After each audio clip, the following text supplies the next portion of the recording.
Hello friends, ఇవాళ మనం చెప్పుకునే టాపిక్ వచ్చి ప్రపంచంలోనే అత్యంత రహస్యమైన ప్రదేశం.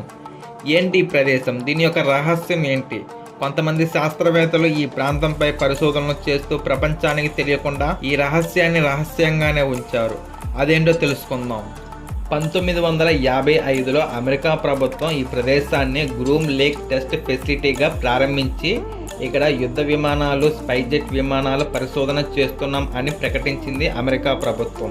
కానీ ప్రశ్న ఏంటంటే, అక్కడ నిజంగా ప్లేన్స్ మాత్రమే టెస్ట్ చేస్తున్నారా, లేదా ఎవరికి తెలియకుండా ఇంకేదో పరిశోధన చేస్తున్నారా? ఈ ప్రశ్నలన్నిటికీ సమాధానం చూద్దాం. అమెరికాలో నివసిస్తున్న కొంతమంది స్థానిక వ్యక్తులు ఇలా చెప్తున్నారు.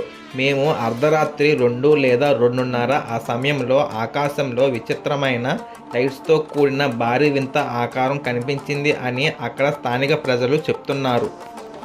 అలాగే ఏరియా 51లో రిటైర్డ్ అయిన కొంతమంది ఎక్స్ ఎంప్లాయీస్ చెప్పిన మాటలు ఏమిటంటే, మేము నిజంగానే ఏలియన్ స్పేస్ క్రాఫ్ట్ పార్ట్స్ చూసాం, వాటిని మా ల్యాబ్కి తీసుకొని వెళ్ళి వాటిపై పరిశోధనలు చేస్తున్నాం, ప్రపంచానికి కొత్త టెక్నాలజీ పరిచయం చేస్తాం అని వారు చెప్పారు.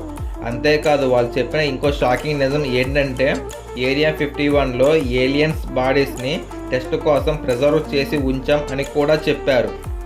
వీళ్ళు చెప్పినవి నిజమా కాదా? మనకు కొన్ని డౌట్స్ ఉంటాయి కదా, అవి ఏంటో క్లారిఫై చేసుకుందాం. 1. నిజంగా ఏరియా 51లో విమానాలు టెస్టింగ్ చేసే లెక్కైతే అంత సెక్యూరిటీ ఎందుకు? 2. బట్ సెక్యూరిటీ ఉండొచ్చు, కానీ మనిషిని గన్నుతో కాల్చే అంత సెక్యూరిటీ అవసరమా? 3. అలాగే ఏరియా 51 బయట use of deadly force in authorized అని రాసి ఉన్న బోర్డులు అవసరమా?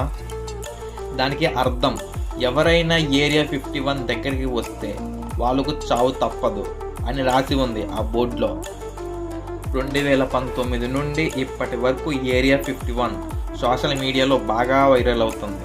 కానీ ఇప్పటికీ అమెరికా ప్రభుత్వం ఏరియా 51 గురించి రహస్యం దాస్తూనే ఉంది.